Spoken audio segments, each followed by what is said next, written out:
Buletin Didik 5 November bersama saya Charles Mohan. Salam sejahtera. Tiada calon menang tanpa bertanding pada pilihan raya umum ke-15 PRU 15. Menurut Pengerusi Suruhanjaya Pilihan Raya SPR Tan Sri Abdul Ghani Saleh, hanya 6 borang pencalonan ditolak. Proses penamaan calon berlangsung dari jam 9 hingga 10 pagi tadi. Semua 222 kerusi parlimen dipertandingkan dalam PRU 15. Bagi kerusi Dewan Undangan Negeri, DUN di negeri-negeri yang dibubarkan meliputi Perak, Pahang dan Perlis.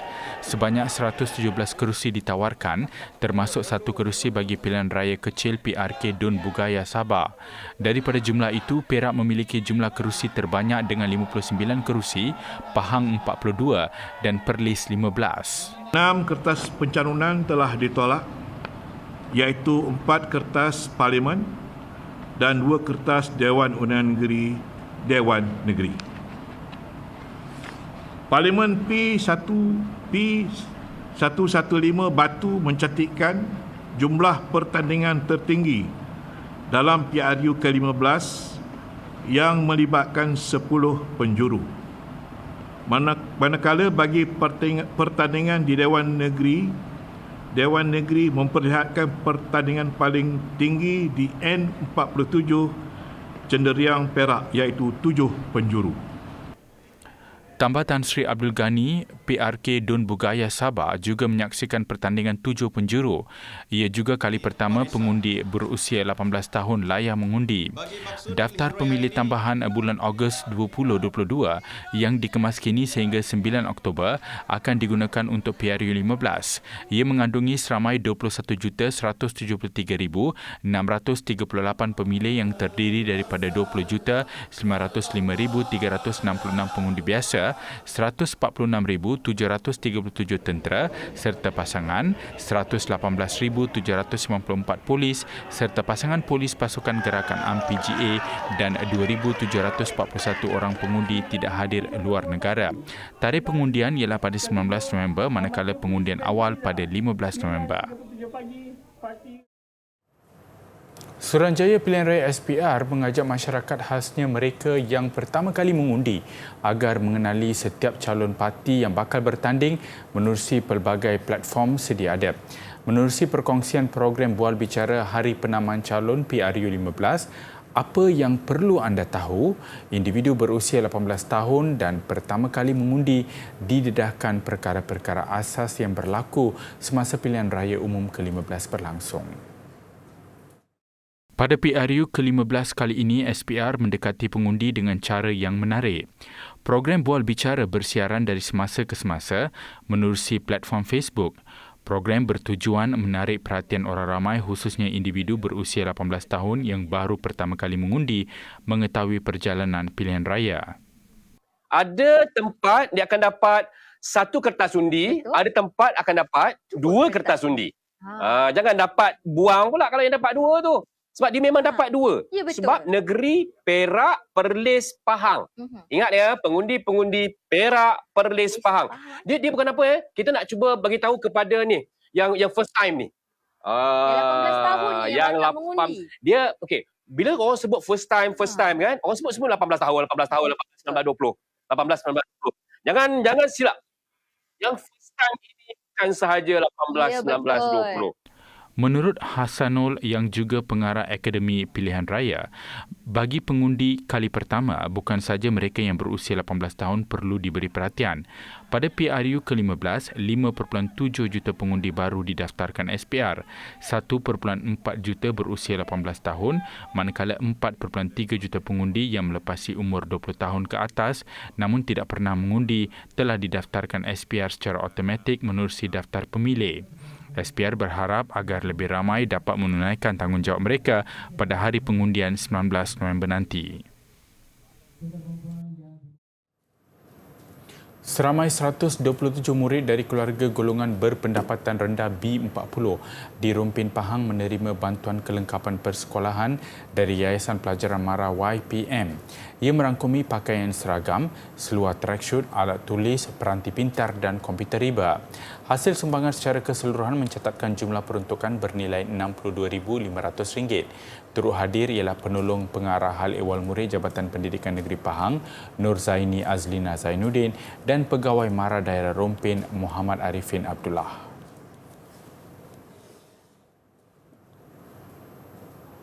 Alam sekitar adalah satu amanah yang perlu dijaga bersama. Jika diabaikan, yang akan menanggung akibatnya ialah generasi akan datang. Keprihatinan seorang individu mewujudkan rumah botol di Terengganu satu tindakan yang harus dipuji. Ikuti laporan disediakan Pillars TV, TVPSS, Sekolah Menengah Agama Setiu untuk segmen Wartawan Cilik minggu ini.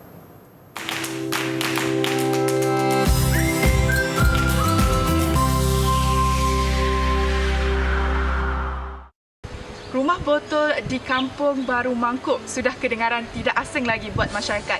Namun, sejauh manakah kita mengetahui dan mengenali tentang rumah botol ini? Assalamualaikum warahmatullahi wabarakatuh. Saya Nur Aimah Afiqah binti Ibrahim, wartawan Pillars TV, dan bersama saya Muhammad Luqmanul Hakim bin Kamaruddin, juru kamera Pillars TV Sekolah Menengah Agama Setiu. Pada hari ini, Pillars TV akan membawa anda meneroka rumah botol ayahku. Jom ikuti kami.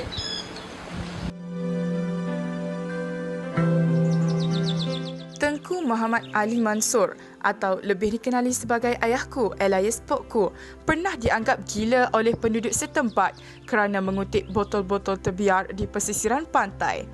Pada mulanya, kutipan botol hanyalah untuk mengisi masa terluang. Siapa sangka, sudah hampir 20 tahun beliau berjuang demi memastikan pantai sentiasa selamat dan bersih. Tujuan asal rumah botol ini ditubuhkan adalah untuk menunjukkan kepada masyarakat bahawa alam ini adalah pinjaman kepada kita kerana ia milik generasi akan datang. Di rumah botol ini terdapat beribu-ribu koleksi botol ayahku dan setiap botol mempunyai cerita dan keunikannya tersendiri. Beliau mula mengutip botol kaca ini pada tahun 2005. Ada botol daripada pelbagai negara seperti Korea, China, Hawaii dan Jepun. Kami kagum dengan semangat ayahku dalam mentransformasikan kepingan botol kaca yang pecah kepada barangan yang bernilai. Beliau pernah ditawarkan wang 400 sehingga 600 ringgit bagi setiap satu bingkai hasil daripada kepingan kaca yang disambungkan menjadi bentuk botol. Namun, beliau tidak berminat untuk menjualnya. Katanya, ia adalah untuk pameran semata. Apakah pesanan kepada masyarakat, terutama generasi muda? Sebenarnya pada Tok Ki, apa yang penting kita hendaklah menjaga alam yang Allah beri pinjam kepada kita ini. Itu paling penting sekali.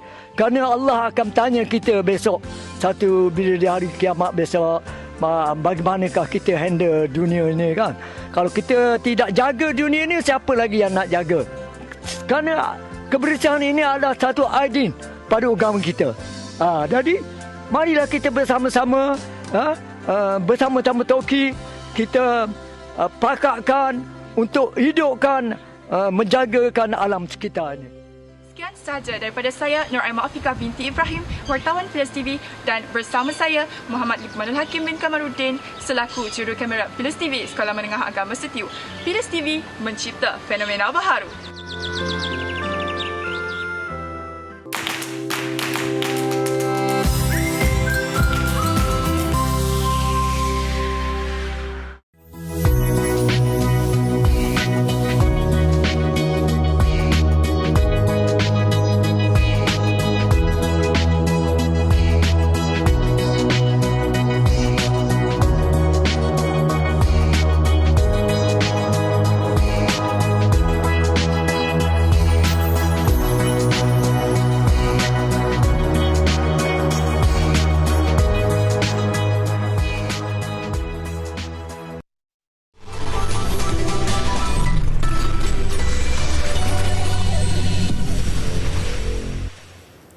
Bersua kembali. Suatu ketika dahulu kerjaya lasak hanya dilakukan oleh lelaki dek kerana persepsi masyarakat yang menganggap ia khusus untuk kaum tersebut. Namun kini kaum wanita telah membuktikan tangkapan itu sudah lapuk apabila semakin ramai memilih bidang kerjaya lasak. Segmen kerjaya minggu ini mengupas tentang pengalaman dan cabaran jurulatih muatai wanita.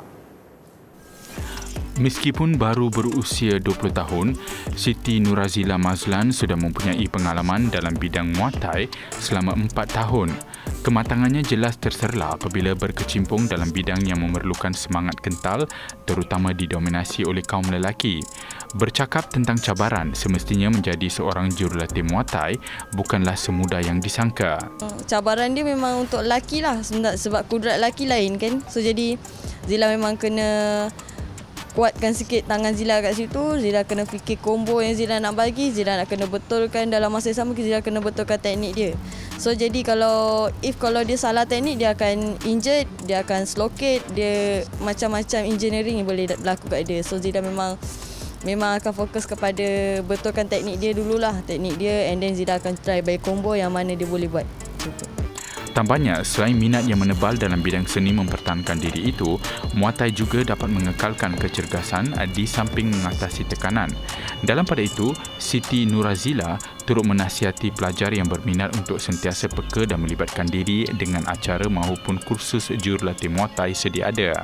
Siapa yang nak join, siapa yang berminat nak jadi coaching, boleh tak ada masalah. Kita akan buka untuk batch 2 untuk super charge, and then dia orang akan bagi CJ, dia orang akan guide korang daripada A sampai Z untuk jadi coach.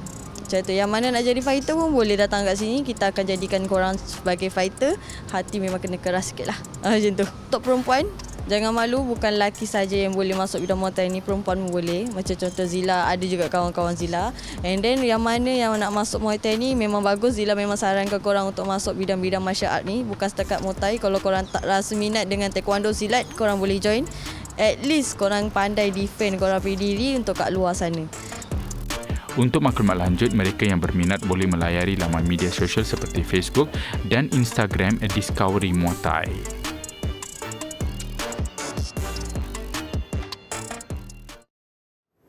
Seramai lebih daripada 4,000 mahasiswa Universiti Teknologi Mara Cawangan Selangor UCS menerima manfaat daripada program Peranti Siswa Keluarga Malaysia. Ia merupakan inisiatif kerajaan dalam membantu mahasiswa Institut Pengajian Tinggi IPT yang berada dalam kelompok keluarga golongan berpendapatan rendah B40 bagi menerima peranti tablet secara percuma. Sesi penyerahan peranti disempurnakan oleh Menteri Kewangan Tengku Datuk Seri Zafrul Tengku Abdul Aziz di Dewan Kuliah UCS. Turut hadir ialah Timbalan Naib Chancellor Hal Ehwal Pelajar UiTM, Profesor Dr. Muhammad Sazili Syahibi, Rektor UCS Profesor Dr. Ahmad Sazali Hamzah, Barisan Pengurusan UCS serta 300 orang mahasiswa UCS. Pada majlis yang sama, Tengku Datuk Seri Zafrul juga memaklumkan UiTM Cawangan Selangor bakal menjadi universiti pertama di negara sebagai hub latihan pengoperasian drone tech. Inisiatif Drone Incubator akan menjadi sebuah projek yang mendedahkan sekaligus mendidik pelajar universiti awam dan institusi swasta kepada bidang drone tech serta meningkatkan kemahiran belia dalam mengendalikan operasi drone. Kementerian Pengajian Tinggi KPT menjalin kerjasama dengan Kerajaan Hungary untuk program beasiswa Provision of the Stipendium Hungaricum. Program menawarkan 40 beasiswa secara tahunan mulai tahun ini hingga 2024 kepada warga negara Malaysia yang ingin melanjutkan pengajian di negara itu. Memorandum Persefahaman MOU kerjasama itu telah ditandatangani oleh Menteri Pengajian Tinggi Datuk Seri Dr. Noraini Ahmad dan Duta Hungary ke Malaysia Dr. Petra Penovac-Pena. Ia turut disaksikan Ketua Setiausaha KPT Datuk Seri Abdul Razak Jaafar dan Timbalan Ketua Perwakilan Hungary ke Malaysia Dr. Aniko Farkas. Sebanyak 20 beasiswa diperuntukkan di peringkat ijazah sarjana muda, ijazah sarjana dan One Tier Masters OTM bagi bidang pengajian aliran sains, manakala 10 beasiswa diperuntukkan di peringkat ijazah sarjana muda, ijazah sarjana dan OTM bagi bidang aliran sastra. Selain itu, 10 beasiswa diperuntukkan di peringkat ijazah kedoktoran yang mana 6 beasiswa adalah bagi aliran sains dan 4 beasiswa aliran sastra. Beasiswa ini meliputi yuran pengajian, allowance sara hidup, penginapan serta insurans kesihatan. Permohonan beasiswa Stipendium Hungaricum bagi tahun akademik 2023 akan dibuka kepada orang ramai pada pertengahan bulan ini. Maklumat lanjut boleh didapati di laman web tertera.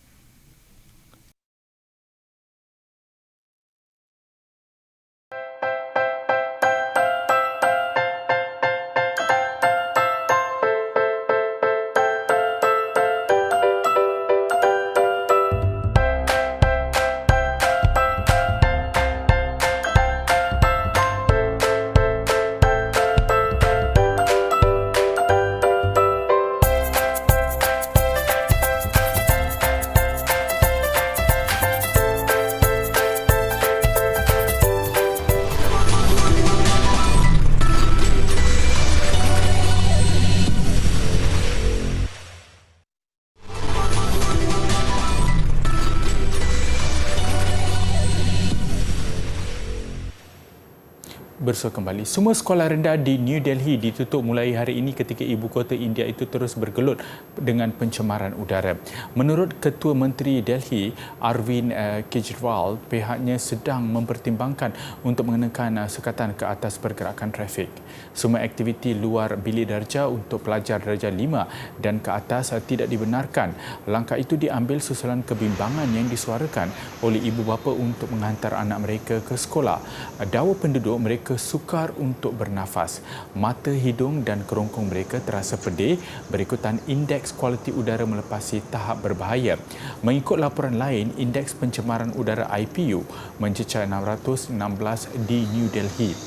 Kejriwal dipetik sebagai berkata bahawa pencemaran itu berpunca dari bahagian utara India.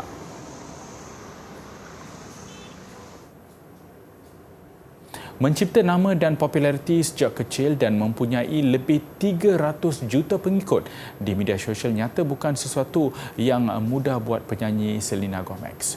Menerusi dokumentari miliknya, Selena Gomez, My Mind and Me, beliau berkongsi pengalaman berdepan masalah gangguan kesihatan mental dan didiagnos sebagai pesakit bipolar. Gomez, 30 tahun yang ditemui pada tayangan perdana dokumentari terbabit di Los Angeles berkata, ia mengisahkan kehidupannya selama 6 tahun yang terpaksa bergelut dengan gangguan kesihatan mental. Namun beliau menjadi lebih berani selepas mengetahui keadaan dirinya sekaligus dapat membantunya mengatasi penyakit itu. Meskipun mengakui dia kini berasa lebih baik, dia tetap perlu memperbaiki tahap kesihatan mentalnya setiap hari. This is probably my darkest moments, and it's terrifying, but I want there to be some sort of visceral reaction that's not about me, but that's about the conversation around mental health. I was definitely in a darker place, and I hope that by me sharing my story, it will help other people to do the same and have a relationship with their own mental health. I think Selena is someone who represents all of us. And I think there's a lot of brokenness, there's a lot of a sense of darkness and anxiety in the world right now. And I think that Selena shows you hope and shows you that, you know, when you're feeling disconnected, having a conversation, a real conversation with another human being can change your day, can change the world. Beliau berharap dengan menonton dokumentari ini, orang ramai akan bersikap lebih terbuka mengenai penyakit ini, seterusnya dapat menyelamatkan seseorang yang dikenali dengan memahami lebih lanjut tentang kesihatan mental. Selena Gomez, My Mind and Me boleh ditonton menerusi Apple TV+.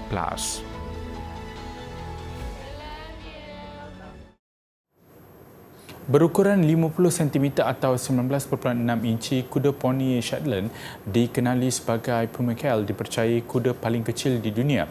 Beratnya pula cuma 35 kg. Kerana keadaannya itu, kuda ini sering dibawa berjalan dengan menaiki kenderaan oleh tuannya, Carola Weidemann. Ini kebiasaannya dilakukan di sekitar Beckerfeld, barat Jerman berhampiran tempat tinggalnya. Menurut Weidemann, beliau memelihara Pumakel lebih 2 tahun dan keadaannya tidak banyak berubah sejak itu. Tambahnya lagi, rekod dunia kuda poni paling kecil ketika ini dipegang oleh kuda poni Bombel yang dibela di Poland dan berukuran 56.7 cm atau 6.7 cm lebih tinggi daripada kuda Pumakel yang dimilikinya. Menganggap keadaan ini seperti orang biasa yang melahirkan anak kerdil, Weidemann turut berharap kudanya ini akan tersenarai sebagai kuda paling kecil di dunia dalam buku rekod dunia Guinness. Potret 12 Maharani Mughal yang dilukis di atas permukaan gading dan berbingkai kofgari ini berasal dari abad ke-19 Masihi di India. Seni melukis potret mini pada gading telah menjadi ikutan di India menjelang abad ini. Popularitinya sebagai barang koleksi telah mendorong pelukis yang terlatih dari Delhi untuk menghasilkan karya yang lebih baik. Potret mini pada gading ini juga telah dihasilkan untuk dimuatkan pada ruangan yang sangat terhad dan subjek lukisannya meliputi landskap dan monumen serta personaliti terkenal dan golongan maharaja. Lukisan minyak pada gading ini dilapik pada kertas dan setiap medallion ini dilapisi dengan kaca dan diletakkan pula ke dalam bingkai kof gari dengan motif arabes yang sangat sarat. Gading mula popular sebagai pengukuh lukisan dan bahan lutsina semula jadinya menjadikannya sangat sesuai untuk teknik lukisan berkilau pada portret.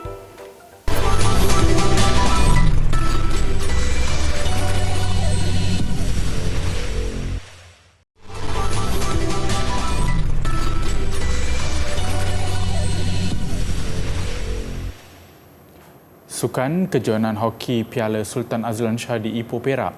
Hujan lebat yang berterusan memaksa perlawanan membabitkan Malaysia menentang Afrika Selatan malam semalam ditangguhkan. Perlawanan dijadualkan semula jam 5 petang esok. Pengadil menghentikan perlawanan pada minit ke-13 ketika Afrika Selatan mendahului 1-0. Turun buat kali ketiga, Malaysia bermula garang memburu kemenangan pertama selepas tewas 0-3 di tangan Korea Selatan dan seri 1-1 menentang Pakistan. Bagaimanapun, skuad negara buntu membulusi pintu gol Afrika Selatan meskipun mendapat 3 pukulan sudut penalti. Sebaliknya, yang berlaku apabila serangan balas pantas Afrika Selatan memerangkap barisan pertahanan negara membolehkan Cameron Yunus Norman menghasilkan gol padang pada minit ke-11. Ketika permainan di suku pertama berbaki 2 minit, pengadil terpaksa memberhentikan sementara perlawanan ekoran hujan lebat. Namun selepas lebih sejam menanti, pegawai teknikal mengumumkan penundaan perlawanan ekoran hujan lebat yang berterusan. Perlawanan dijadual disambung semula pada jam 5 petang esok.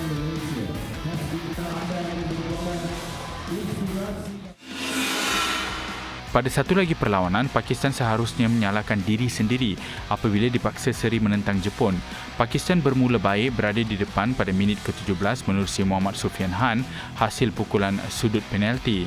2 minit kemudian, Pakistan melebarkan kedudukan 2-0 juga menerusi pukulan sudut penalti yang sekali lagi disempurnakan Sufian Khan.